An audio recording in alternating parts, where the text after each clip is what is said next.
But I'm curious, what sparked the idea to start Seven Wonders Cinema, and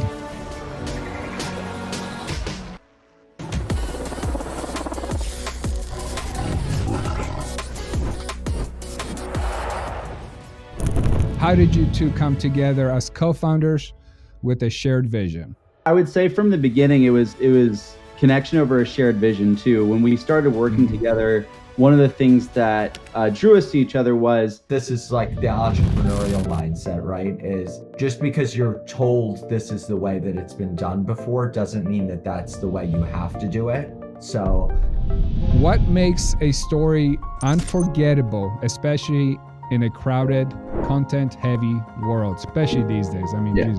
I would say the number one thing that we preach, especially now, is authenticity. Authenticity is the most important thing. And branding is a big part of it. It may be the silent giant that most people don't talk about, but it brings heavy weight to the table. So content evolves over time, and then different content needs have evolved over time. And I think you guys both have overcome some personal challenges. Michael, anxiety, Steven with health and discipline.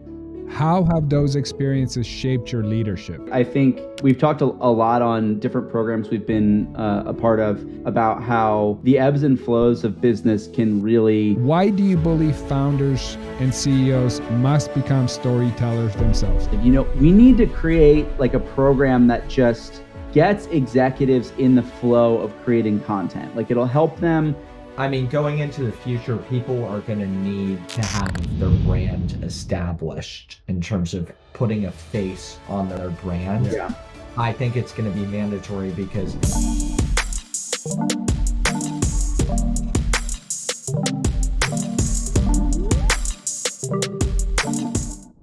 Welcome back to another episode of Board's Eye Leadership Talks, where we bring you bold conversations with today's most impactful leaders.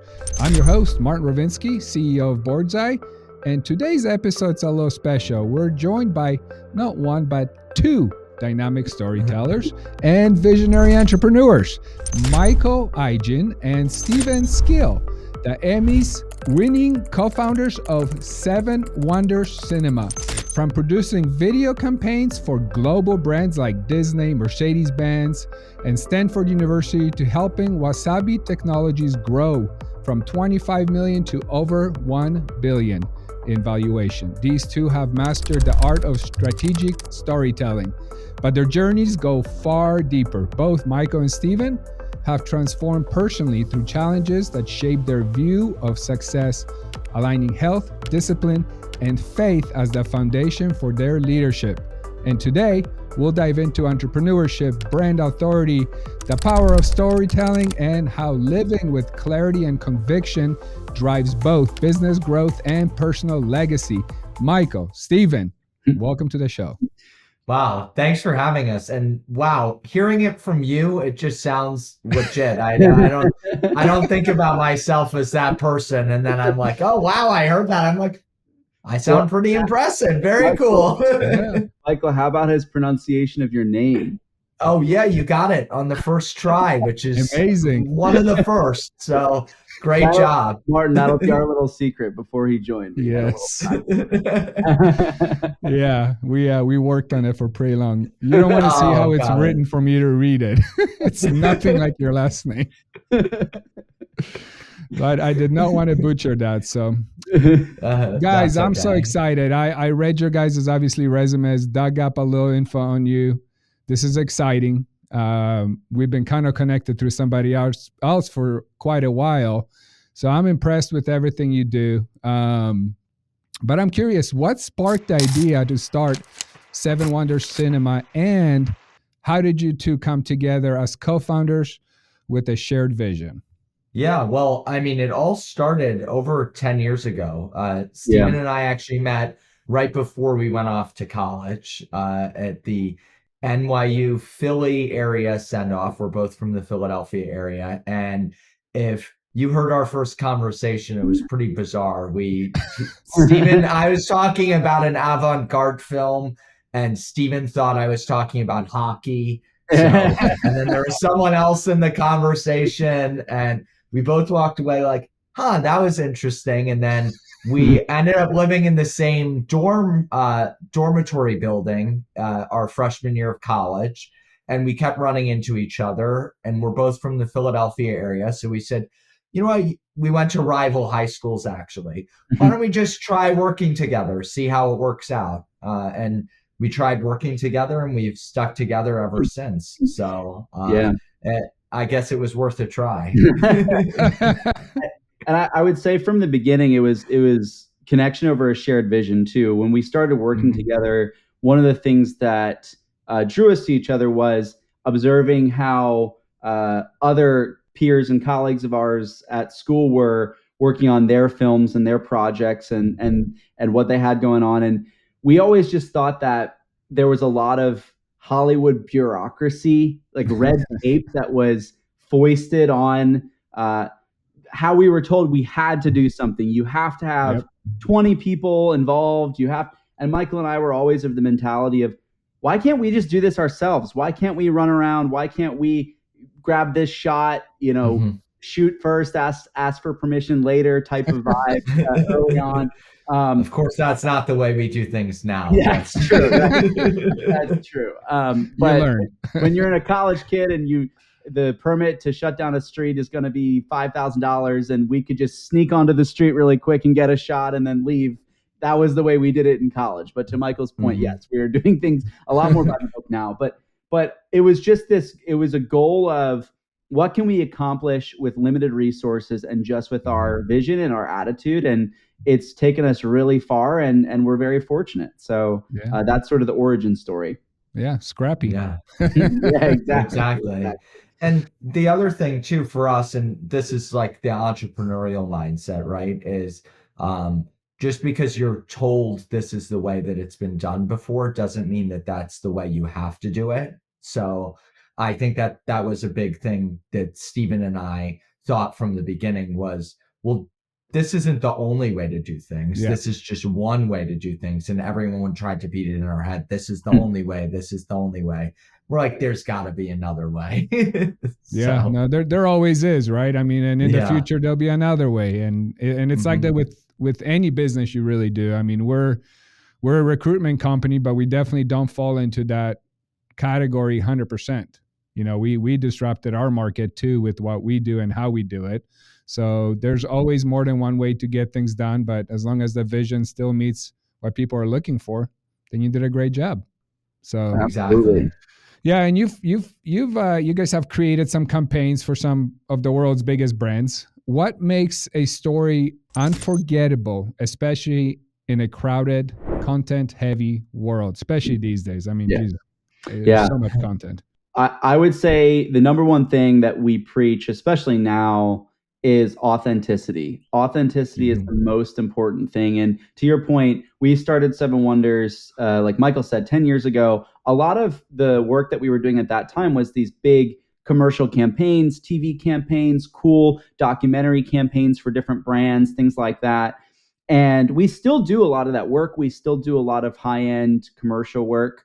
But a lot more of what is engaging audiences today is formats like this, consistent thought leadership, consistent conversation-based content. And so we encourage our clients a lot more these days to do this type of format, even if it's a professional testimonial series or podcast or things where they have the opportunity to actually engage with their peers, their colleagues, or even their customers. And to answer your question about being unforgettable, I think there's a lot of flash and sizzle that can be added on top, but you need the basis of that authentic story at the core in order for that to be memorable. Yeah, 100%. I agree. Yeah. And sorry to add to that, your that story, I like to call that the 5-second moment. Like if people can come up with that moment in their life that basically transformed them to who they are today, it's that 5 seconds that you can talk about for 2 hours. So absolutely. It's authenticity, consistency. Those are the big things today. Absolutely. More than the flash and all that stuff. And like a conversation like this, you get a sense of who someone is.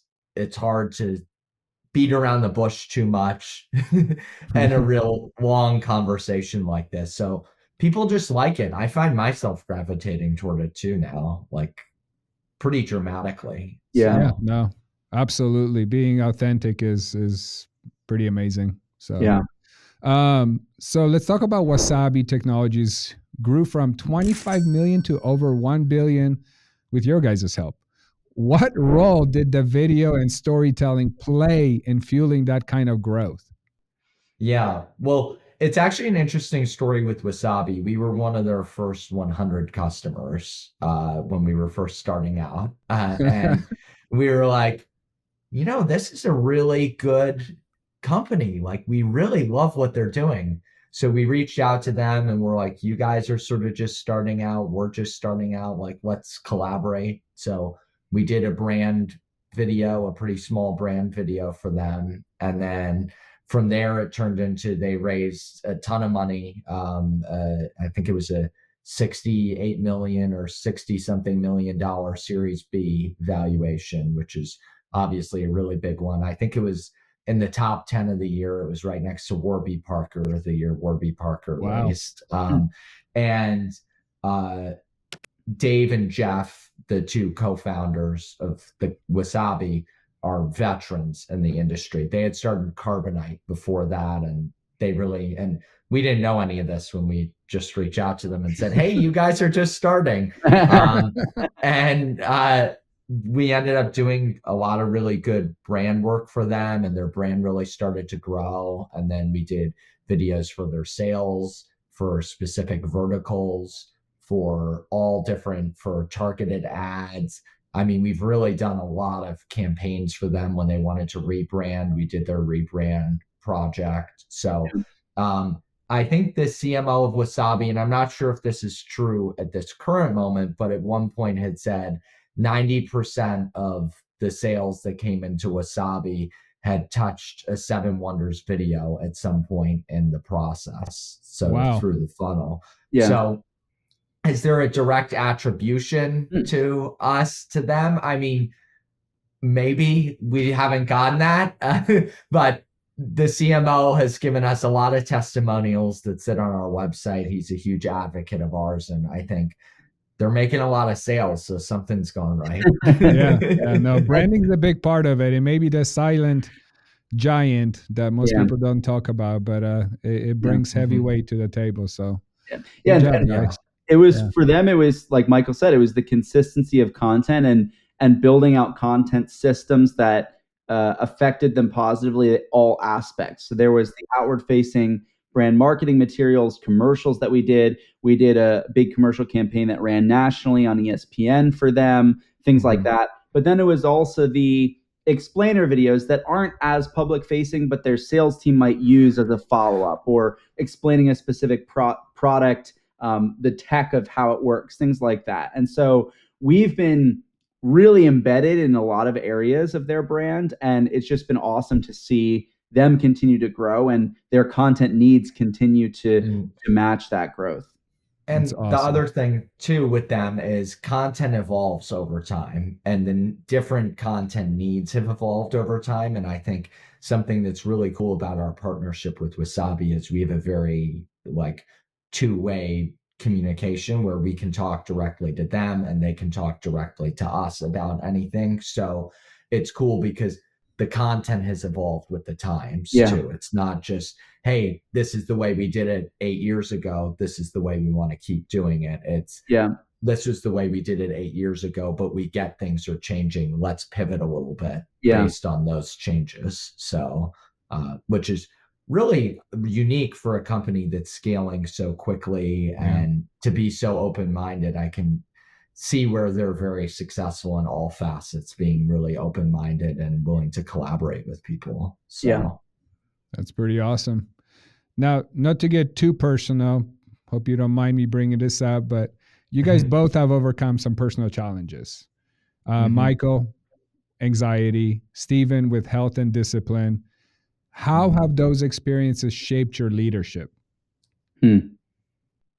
Yeah, I mean, I can kick it off. I think we've talked a lot on different programs we've been a part of about how the ebbs and flows of business can really challenge you personally. And there is an important aspect as a leader where you have to focus on your individual health and mentality as an individual, separate from the business, and then also part of your business identity. And because we've been growing this thing for 10 years, it's obviously very part of who we are, very much part of who we are. And that meant that when there were business challenges and setbacks, it affected our own, personal well-being in a way that was not healthy, especially in 2021, 2022, we had a really high growth trajectory. And then we made some decisions based on that growth that put us at a disadvantage in subsequent years. And so we encountered a lot of business challenges as a result of that. And those were some really dark days. And focusing on getting ourselves in a right mindset, health-wise, for me, fitness-wise, faith-wise, those things created a strong foundation so that we could attack the business with a more focused mindset. So yeah, I'm not sure, Michael, if you can talk a little bit about your own. No, absolutely. I completely agree. I mean, for me, the big thing is I've always struggled with anxiety. And the interesting thing is anxiety is a superpower in a lot of ways because it allows you to like hyperfixate on things for good and bad, right? And when you're starting a business, I actually think a lot of successful business people do have anxiety because you have to hyperfixate in the beginning. You have to be worried. You have to look at all the variables. And then there comes a point where, okay, the business is either doing well and you have to learn how to quell your anxiety because you don't need anxiety forever, or the business isn't doing so well and you need to figure out okay, this isn't a downward spiral for my entire life. It's just, we got to pivot and figure it out. So for me, a big thing was disassociating myself from the business, like not in a negative way, but in the way of, like Stephen was saying, I so correlated myself with the business that when the business was having trouble, I was physically having trouble. When the business was doing well, I felt like I was floating. And it was like, wow. I mean, the difference there was dramatic, and my moods would ebb and flow with the business. And I think, and my anxiety would ebb and flow with the business too.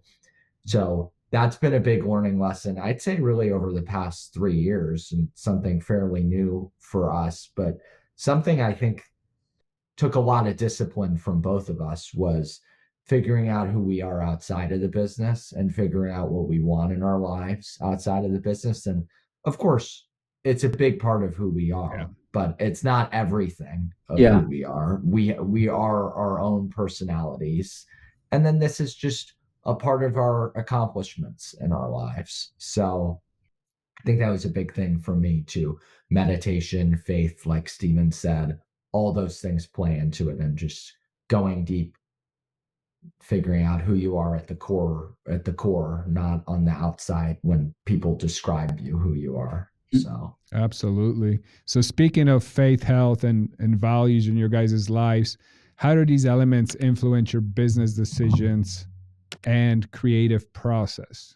That's a good question. I think we've been really fortunate, obviously, to have one another as sounding boards. We've also been really fortunate to have really supportive parents that have instilled really great values in both of us, and really fortunate to have really wonderful business advisors that have been a sounding board for us as well. And I think what we've drawn from that, in addition to our own values, is just being good people as part of your business practice will give you so much more return than quick wins or scammy wins, that sort of thing. And what I mean by that is, there are a lot of people in our industry, related industries, that might try to make a quick buck off something, or might try to finagle something in a certain way that doesn't develop a long-standing trust with the client or even with the team member that's on your team. And so I think a lot of what Michael and I do as leaders is trying to be good people first. And that means good stewards of our clients' budgets. Let's not make recommendations to them that we genuinely don't believe in because it's going to be a higher profit. Like, let's make good recommendations. And even I think Mike from Wasabi in one of his testimonial videos for us talks about that. Like Seven Wonders will tell us if this is going to be cheaper for us to do in-house. They'll tell that to us. Things like that, I think, go a long way in building trust with our clients. And that's been so important for us, especially as we of late have been launching our video podcast program where we're actually running podcasts for clients and doing the show running, the editing. It's all about authenticity and trust and getting them to be the best version of themselves. And that really starts with us being good people to them and good people to our internal employees as well. Yeah, 100%. I agree with that.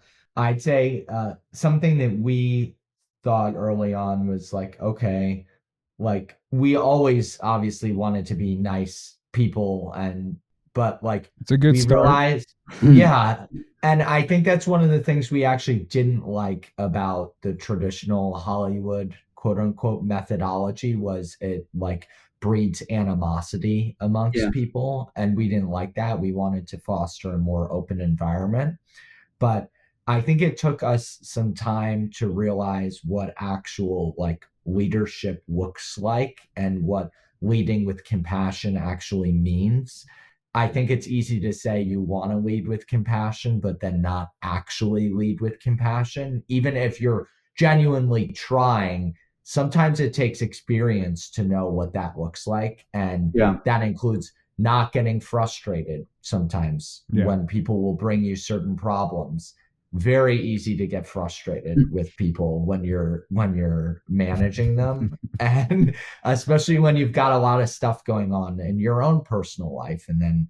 But you got to take it in stride and listen and be a level, calm playing field, and then respond with compassion. If I was this person and I was in their shoes, what would be the response I would want to hear, or what's a reasonable response that they could understand? So I think that's a big part of how our leadership style has changed, is just more even keeled, I'd say, in a lot of ways over the past, I'd say 3 to 5 years also, which brings us more to our authentic goals of who we want it to be from the beginning. Yeah. So I'd also say that being nice doesn't necessarily mean being super pleasant all the time. Like you have to deliver bad news. I mean, or getting stepped on. You don't have to get stepped on either. Gary Vee's a great example, from what I've seen at least, of a guy who seems to lead with compassion. And everyone I know who's worked with him has said fantastic things about working with him. And you just have to trust your heart and be honest with people and be fair. I mean, that's all anyone's ever looking for. And if they say something that it doesn't sound right, you can say that just be honest with them. Don't go around their back. So I think it's all just authenticity, transparency, and just being a half decent person will get you a long way. And like a lot of our business advisors who are really successful are some of the nicest people in the world. I mean, they're really, really, really nice, understanding, calm people. So that's awesome. They know how to be firm too, and that's important. Exactly. Yeah. That's awesome. And speaking of all that and your clients and your executive creator program, which I'm obviously very passionate about, not only because I have this show and I try to help out every leader on here, but I truly believe in executive branding. I write about it. I actually have a book coming out in a couple weeks called Beyond the Title, that dives into step by step, all the things you should and could do to really take care of your brand and take care of yourself as an executive. So your video podcast program helps obviously executives build authority. I mean, it's the most important thing. Yeah, absolutely. Why do you believe founders and CEOs must become storytellers themselves? I know why, but I would love to hear it from you. Well, so the impetus for us making this a program and a specific subset offer within our larger video marketing agency was actually client driven. And that's something that Michael and I have learned over the past 10 years is you can't come up with an offer or a program or a product that you want, but your client doesn't want, and try to force it down their throats. It has to be from something that you see within the client that they actually want. And what our clients told us over the course of the history of our entire brand has been 7 Wonders makes us feel good on camera. They make us feel prepared. They make us feel like we can speak and be our best selves, be authentic, all that stuff. And that's something that we really pride ourselves on. And during COVID, especially when everything was remote for a period of time, we had a lot of our bigger corporate clients shift to virtual recording methods and this type of format. Obviously, technology has even gotten a lot better since even just then. And when we first started the business, something like this wasn't even really possible at scale. So I think the technology changing was a huge factor as well. And so one of our clients, which is a major executive recruiting firm, we were doing a video, like a branding video for them. And they told us about how great we made their executives feel on camera. And we said, oh my gosh, like, we need to create like a program that just gets executives in the flow of creating content. Like, it'll help them do their news segments. It'll help them be on podcast appearances. And so we started to develop this and asked our clients for feedback. And then people started to say, well, we have these needs for consistent content creation ourselves. Like, we need to be creating content too. And we said, oh my God, like, let's merge these two ideas. Like, what if we could create a program where executives could be establishing their authority, telling their stories, giving their perspectives on why they do things the way that they do, educating their customer base, having people on as interview guests, networking, and they have this content output plus the leadership component. And so that's really where it was born from. And we said, okay, if we're going to do this for our clients, we need to do our own show for ourselves. That's what we preach. It has skyrocketed. I mean, people love it. We've closed so much business by people saying, I saw that clip of you, or I was on your show and I recommended you to so-and-so. Like, I mean, and it wasn't even that many views that we're getting. I mean, we're just starting out with the podcast, right? I think we've been doing it for 3 or 4 months now, releasing episodes, but we're already getting a ton of leads from it, which is cool. So it's not about view count either. It's about quality of the views. So that's really a big quality and consistency. Yeah, exactly. 100%. And so what we do for clients is we help them facilitate their recordings, help them pick their guests, or if they're doing a direct-to-camera program, help them come up with the topics. What should they talk about? We coach them through how to speak on camera, and then we do all the editing, long-form audio, video, shortcuts, all that good stuff. So it's been great, and it fits really nicely with, if we're doing a bigger brand video for them where we're actually filming something or on set or whatever, we always recommend that once you have that on your website, you need consistent LinkedIn content, social content, YouTube content. And so it's turned into really this brand building ecosystem that's video led, and it's all anchored by the podcast. That's awesome. I mean, going into the future, people are going to need to have their brand established in terms of putting a face on their brand. I think it's going to be mandatory because there's going to be, with AI, a lower barrier to entry. And how do you differentiate yourself? It's your brand. I mean, why does Apple charge more for a computer than another company or a phone? I mean, I think they are better products personally, but also it's because you're buying the Apple brand or any luxury brand, just a leather bag, right, with a logo on it. I mean, most of them are the same, but they charge more because of the brand, and people are always going to want that. So I think the importance of branding is actually going significantly up compared to when we started 10 years ago. And when we started 10 years ago, it was interesting. We did have clients who would come to us and they'd have us make these intricate corporate videos some of them on a recurring basis, and they would pay us a lot of money to do it. And now we have a way to do this at scale for a lot more companies, output a lot more, and have it be way, way, way less expensive. Where, I mean, our average client now could be doing a lot less in revenue than our big name clients. I mean, we could have small, mid-sized companies are signing up for this program, which is really cool. So we get to help a lot more people, which is exciting to us because Stephen and I have family roots in small businesses. My family's small business owners. So it's cool to be able to see us helping not necessarily people we know, but people like the people we know. So, making a difference. And coming from a recruiter, I can tell you you're 100% correct because we looked at some data after a few years, and the people that did their own branding definitely got more interviews than the people that, you Googled their name and you couldn't find anything, or you did find them on LinkedIn, but it wasn't even like there was no picture on the LinkedIn. It was an incomplete LinkedIn. They didn't even want to interview them.